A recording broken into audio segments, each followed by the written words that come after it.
you start going out with somebody early doors, always get the information first, because when you're into the relationship, they tell you fuck all.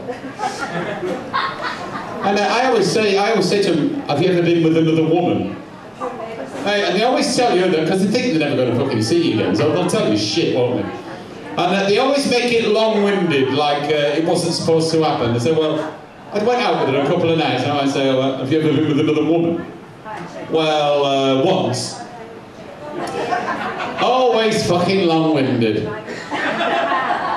Well, I was with my ex-husband, and we're all down there, me and the couple from next door. Me and Angie and the lads were out fishing one day, and it was a bit foggy, and we were at the cabin house, and it was a bit lonely and fed up, and we knew there'd be a long time, so we started playing a game of that mat where you put it on the floor. What's it called? Where you spread your legs out there. This is how she said it. All right, nice to see you, Angie.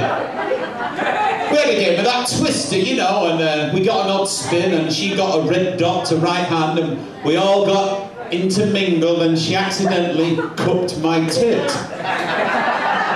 Well, we giggled, and then she went down on me, and it was a lovely, but it was a one-off, and I'm not a lesbian. I have yet to hear a fucking bloke come up with that same excuse. It wouldn't work. I'd love it to a fucking girl said to me, well, have you ever been with another man? I'd probably make it up. Well, once. Me and Dave were watching the telly in the house. Not this Dave. It's a different Dave, honestly. Me and Dave were watching the football in the house, and half time was getting a bit bored. So we started kicking the cushions around. And he tried to score, and he slid on the nylon carpet, and he stood right towards me, and he accidentally cut my balls. Well, we giggled. All of a sudden, his cock was in my mouth. And, now, we're not gay, but we're going fishing again this weekend. And,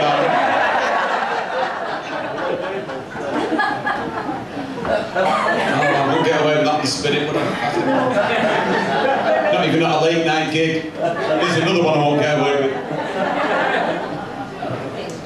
So, shut up, I'm in fucking charge here, not you, alright? Any more from you and I'll fucking attack you. You don't want my attention. I don't want it now, I'm in fucking mode, alright. So, I don't know if you remember the things, when you were 12 years old, it all came back to me today. I had a weird dream last week, and I went, what did you do when you were 12 years old? Everything happened to me when I was 12.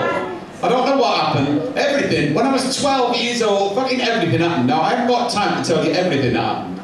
But I remember one thing particularly. I was saying to my mate, I said, what would you do for £1 million? Do you ever remember that? What would you do for a day to do this, a day to do that, and then it come back, what would you do for £1 million? Because you didn't know what £1 million was, you'd go, would you eat shit?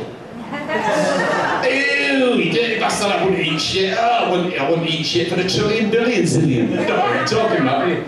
Would you, I remember him saying to me, would you suck a dick? Ew, you dirty puff, fuck off. Oh, you fucking right. I'm going to tell all the mates about you, you fucking puff. But you're just having a laugh, aren't you? £1 million, that was when I was 12.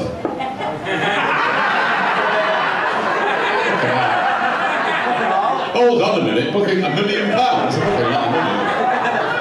I'll tell you what, I'd do a fucking good job for £1 million, wouldn't you? Yeah, it's that. Hey, one off, come on. £1 million, I'll tell you what I'd do for £1 million. I'd suck a cock and I'd have a fucking t-shirt made with I sucked a cock on it, that's how. And a fucking picture of me doing it. And then I'd spend £5 on fucking mouthwash, and then I'd fuck up to the Fiji Islands and forget the whole thing. Make sure you get the money up front though, I'm not falling for that again.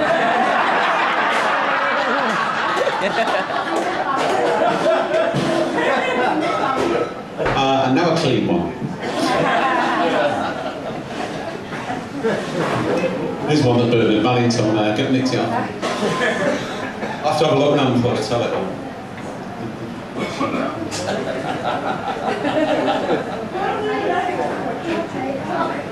Was this a packet?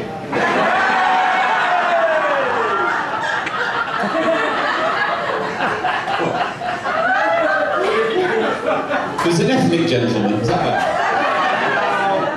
There's a Japanese fella. I haven't told us a fucking donkey's year, so I'll have to be careful. There's a Japanese fella and a Pakistani and an English fella and a Cuban, and they're all on the train. And it's going really fast, and the Japanese fella's out there with his camera going, oh, fucking click, click, click, click, fucking click, click, click, click. And he went, ah, fucking bad. Fucking bad. He took the camera out the window, and the Cuban fella, who spent a lot of time in Manchester, because his fucking accent is just like mine, he said, fucking hell, that's wasteful. You just threw a camera out there in Cuba, that Japanese camera. Fucking hell, it's cost millions in Cuba, that. He said, no worry, mate, no worry, no worry. In Japan, 50 camera, 10 a penny. No worry, mate, 10 a penny. Fucking hell, I can't believe you just took the camera. No, I can't even get the fucking battery out. Fucking camera. And then the Cuban took a foot-long, inch-thick cigar out, Cuban cigar. He took one drag of it, he went, chucked it out the window. Oh, the Japanese fellow went, ah, now that is fucking wasteful. One Cuban cigar in Japan by 50 kamala. The Cuban said, fucking 10 a penny in my country, mate. Fucking 10 a penny, you can get them anywhere. Don't you worry, no problem. And then at that, the English fella stood up and chucked the packet out the window. 10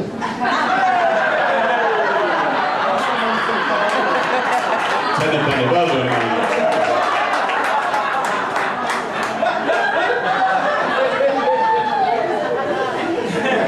I'm going on a flight soon, and I don't know if anybody's been to Australia. Anybody been to Australia? It takes a fucking long time to get there. Only 24 hours or 28 hours it took me. And when you get there, when you get to Australia, it's earlier than when you left. Isn't it? I phoned our house from Sydney and I answered the fucking phone. That's how far you are in front. And on the way back, you know, it's a long time, it's a long flight. On the way back, I don't know if you've seen it, if you always sat next to somebody, you're waiting for him to get on the plane, there's always some fucker late, isn't there? You think you've got the 3 seats to yourself, don't you? Oh, you always, fucking hell, we're waiting for 2 passengers. Oh, they're not fucking sitting next to me. There's plenty of room and they always sit next to you, don't they? I've worked out what to do. There's always seats on the plane. Get one of these, you've seen them, cabin tidies, haven't you? I always nick one, they're at the front of the thing.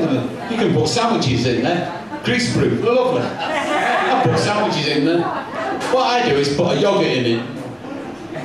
Don't jump ahead of me now, will you? I put a yoghurt in. Try and get one of them with a bit of peach in so it looks like carrots, you know. A bit of strawberry or something. That's good. Don't fill it up too much. I always make sure it's at the front there, tucked inside. And when they sit down, about 17,000 feet, start going. Sorry, it's a fly. I fucking do this every time. You can see him getting worried. Now, I've got to the next stage. I'll show you where you have to stop. All of it, if they're not moved by then, if they're not pressing the button saying, oh, we'd rather sit somewhere else, just go like this, get the back and go.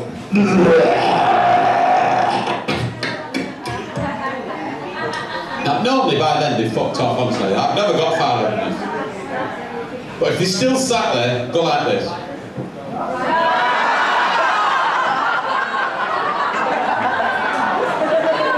If they're still there, fucking offer them some.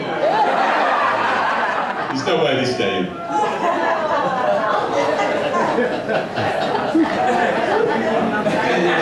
So I'll ask if there's any jobs on the island escapes going around here in December. I've got to do a bit more for you, but it's getting on. I can see the time a little bit. We're going to get Dave back because we've got to rock this place. We might have a couple more guest stars, but we've got some great